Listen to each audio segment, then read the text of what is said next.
Ito yung sinasabi nilang all creator. Oh, the best. Tapos na kami magpicturan. Then pack up lang. After 25 minutes ulit, summit na kami. Then campsite. Parang mas gusto ko dito mag-camp. Lalo pa kalayo. Pag umulan daw, mapupunta tayo. Ay, okay tayo dito. Dito talaga. Yan, may private tayong swimming pool. Kasi isipin mo, wala ka na mahihiling. Kung ano naman sabi nyo, video ulit to Nag-decide ako, mas nahihirapan ba ako dito or sa Kamlaon? Hindi pa pala ito tapos. Actually, inahanap yung mahirap na part eh.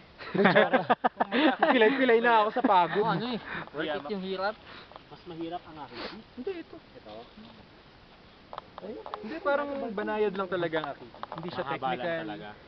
Mahaba lang talaga. Well, yun nga kasi merong isang part na 8 hours na gagawin din naman natin bukas. Diba? So, 8 hours. Ayan oh.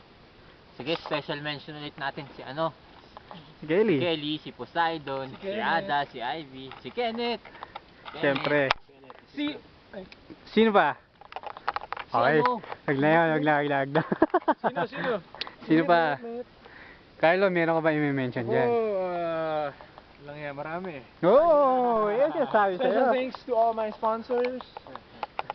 Okay, sige. Si Master. Balik kami mamaya. Tayo, sunset tayo.